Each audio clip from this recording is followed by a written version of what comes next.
안녕하세요, 비트TV입니다.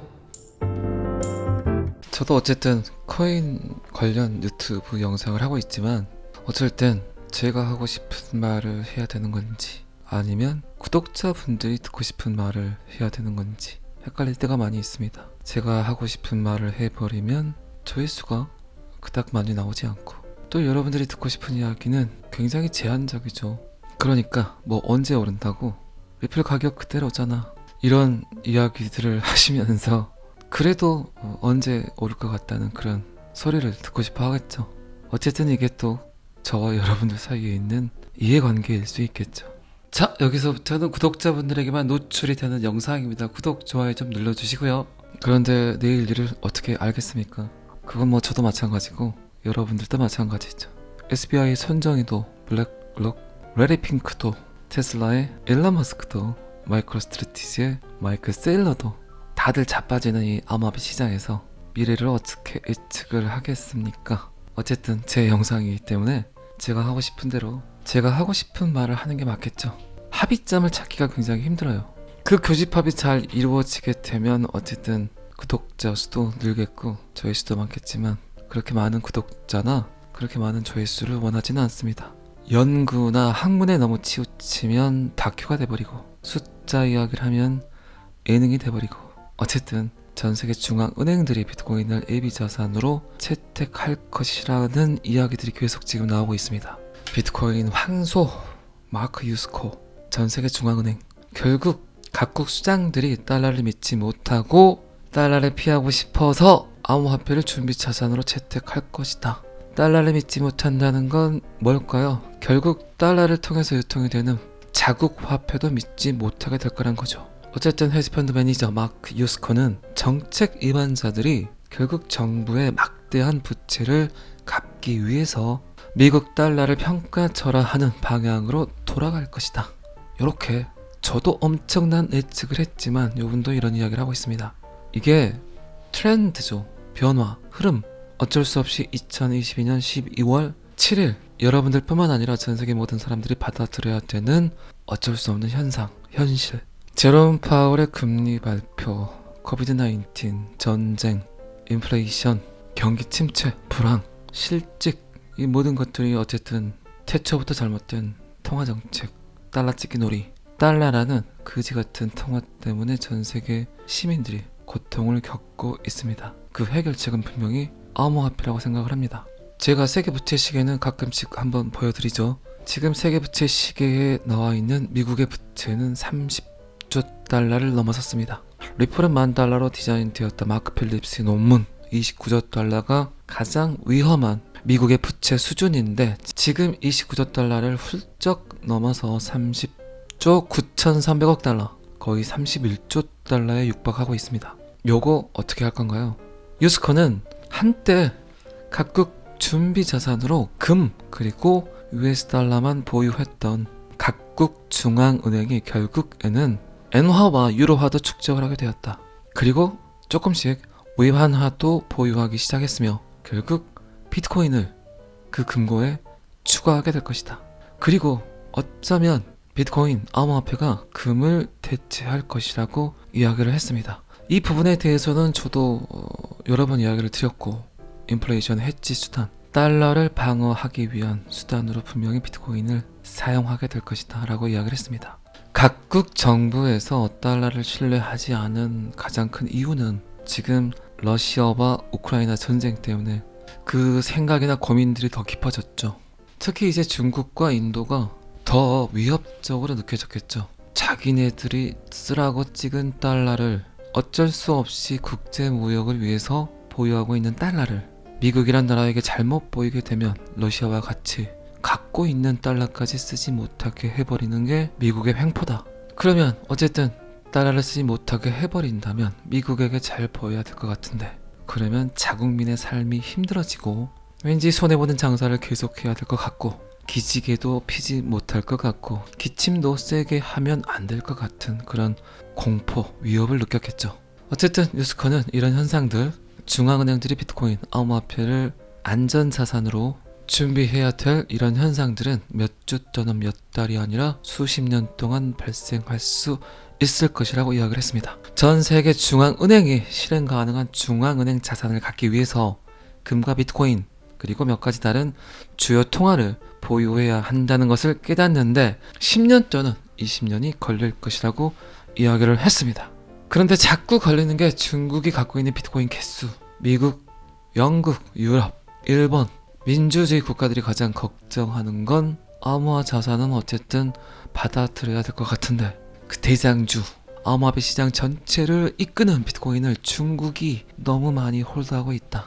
요게 가장 걱정이겠죠. 어쨌든 비트코인, 방소, 그리고 비트코인을 사랑하는 수많은 맥시멀리스트들은 그들이 갖고 있는 비트코인 때문에 비트코인을 계속해서 좋다고 이야기할 수밖에 없겠죠.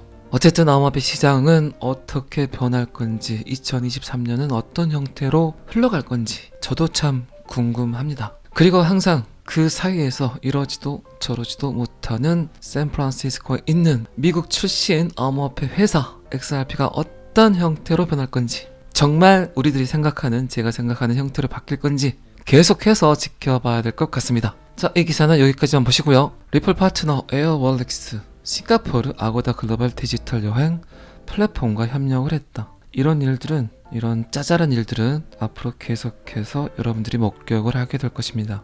큰 놈들을 먹어놓으니까 자잘한 것들은 그냥 뉴스 같지도 않습니다.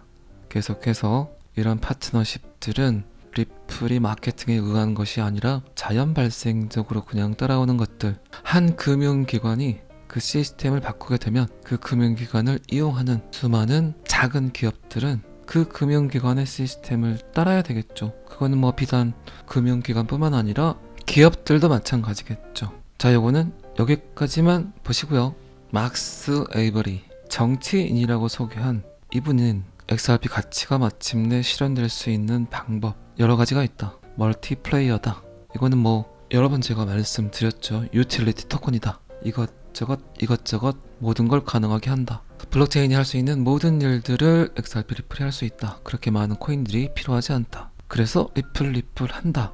이런 기사들이 지금 코인 전문가나 금융기관에서 이야기를 하는 것들이 아니라 지금 정치인 그리고 연예인 이상한 곳들에서 계속 데이터가 쏟아지고 있어요. XRP 리플을 긍정적으로 보고 XRP의 미래에 대해서 가치를 인정하는 잘 모를 것 같은 사람들, 제 영상을 계속해서 보고 있을까요? 제가 영상을 통해서 계속해서 이야기했던 것들을 이상한 사람들이 자꾸 똑같은 이야기를 하고 있습니다. 에이브리는 XRP가 막대한 유틸리티를 제공한다. 대규모 유틸리티, 결제 촉진을 위한 완벽한 플랫폼. 이 토큰의 채택 더 넓어지고 사용이 전 세계적으로 활성화된다. 마침내 이 토큰의 가치가 점진적으로 실현될 수 있다. 이런 말들을 알고 하는 건지 그냥 뱉은 건지는 잘 모르겠지만 어쨌든 금융기관에서 그리고 경제인들이 이런 이야기를 하는 건 굉장히 이해관계가 섞일 수 있기 때문에 섣불리 대중들에게 공개가 되진 않겠죠. 블랙록, JP모건, 골드만삭스 그리고 미 정부, 미 재무부 이런 곳들에서 XRP를 만약에 홍보하게 된다면 어떻게 될까요? 그런데 그들도 충분히 알고 있을 거란 말입니다. 그들은 알면서도 말하지 못하는 것들이 분명히 있겠죠. 그들이 말을 하는 건 결국 시장 가격에 엄청난 충격을 줄 수 있는 그런 말들이기 때문에 어쨌든 XRP의 가치는 굉장히 많은 사람들, 다양한 계층, 다양한 인플루언서들이 여러 채널을 통해서 이야기를 하고 있습니다. 에이버리는 높은 수준의 XRP와 달리 다른 암호화폐 프로젝트는 추측에만 기반을 두고 있다. 요거는 맞는 말이죠. 제가 여러 번 말씀드렸죠. 백서를 만들어서 그리고 코인을 찍어서 특정 거래소와 딜을 해서 상장을 시켰지만 그 블록 안에 정상적인 데이터가 들어가고 있지 않다. 얼마 전에 라울 팔이 이야기했던 XRP만 정상적인 일을 하고 있다. 실생활에 쓰이고 있다. 과연 지금 업비트나 빗썸에 있는 코인들이 그들이 하고자 하는 일을 정상적으로 시작을 해서 그들이 원하는 데이터들이 블록 안에 들어갔을 때 그 블록이 어떻게 될까는 정말 여러분들도 한 번 정도 고민을 해봐야 됩니다. 제 생각에는 거의 90%의 코인들이 과부하가 걸려서 정상적인 블록 형성이 어려울 거라고 생각을 해요. 메이저 알트코인들도 힘들어 하는데 실생활에 쓰여서 그 코인들이 정상적인 일을 할 수 있을까요? 여러분들은 지금 눈 가리고 아웅하고 있어요. 그렇게 할 것이다란 코인을 가지고 시작도 하지 않은 그런 코인들을 믿고 투자를 하고 있다는 거죠. 그런데 지금 이분도 다른 암호화폐 프로젝트는 그냥 추측에만 기반을 두고 있다. 실질적으로 일을 하고 있는 코인은 XRP 뿐이다 라고 이야기를 하고 있습니다. XRP의 사회적 지배력은 잠재적인 가격 상승과 함께 상승을 한다. 사회적 지배력은 결국 XRP의 인프라겠죠. 파트너십. 엄청난 인프라를 갖고 있습니다. 여러분들이 어떤 기업과 일을 하고 싶은데 어떤 걸 가장 먼저 볼까요? 그 기업이 갖고 있는 인프라를 보겠죠. 그거는 뭐 파트너십뿐만 아니라 경제적 인프라도 마찬가지겠죠. 내가 저 회사와 일을 했을 때 얻어지는 것들을 한번 생각을 해보시라는 겁니다. 충분히 많은 걸 갖고 있는, 내가 팔 수 있는 루트를 많이 뚫어놓은 회사와 결국 일을 하고 싶어 하겠죠. 그게 바로 XRP가 갖고 있는 사회적 지배력. 그렇다면 잠재적인 가격 상승은 충분히 따라오겠죠. 자, 어쨌든 정치인 맥스 에이버리는 어리버리하지 않고 말을 똑똑히 하고 있습니다. 자, 이 기사는 여기까지만 보시고요. 또 한 명의 인플루언서, 또 한 명의 정치인, 미국 의회 후보 데이빗 거스타인. 이분 리플을 굉장히 좋아하죠. 리플뿐만 아니라 암호화폐를 굉장히 좋아하는 것 같아요. 이분이 또다시 리플을 옹호하는 발언을 합니다. 리플은 암호화 산업뿐만 아니라 모든 분야에서 이길 것이다. 리플이 전체 암호화 산업에 제공하는 명확성을 인용을 하면서 리플에게 유리한 판결이 떨어질 것이다. 거스타인은 리플이 SEC에 대한 소송에서 승소하면 XRP가 투더문을 할 것이고 전체 암호화폐 산업의 포물선이 될 것이라고 말을 했다. 이 말의 의미는 굉장히 크죠. 제가 매일 그냥 XRP 흑공 이야기를 하지만 어쩌면 리플이 승소하게 되면 알트코인 정도는, 그리고 어쩌면 이더리움까지도 리플 흑공에 의해서 움직이지 않을까 싶습니다. 암호화폐 산업의 포물선.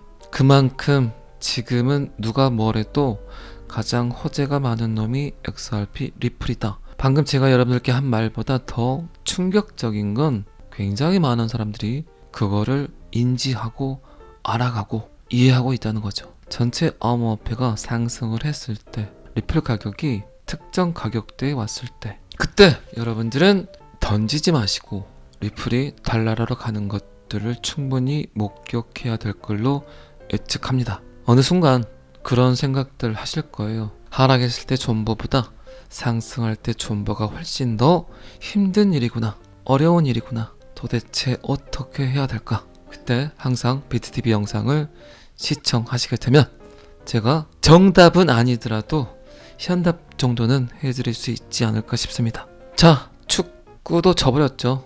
브라질이 너무 잘하더라고요. 그나마 며칠 굉장히 스트레스도 풀리고 감동도 좀 받고 그랬었죠. 연말이 또 다가오고 있습니다. 올 한 해를 잘 정리해야 되는 시기가 오고 있습니다. 오늘 또 원화책을 열심히 하시고 운전 조심하시고 옷도 좀 따뜻하게 입으시고 감기 조심하시고 코로나도 조심하시고. 잘 아시겠지만 저는 항상 여러분들의 성공 투자를 기원합니다. 오늘은 여기까지 하겠습니다. 구독과 좋아요는 항상 저를 너무너무 힘나게 합니다. 감사합니다. 비트TV였습니다.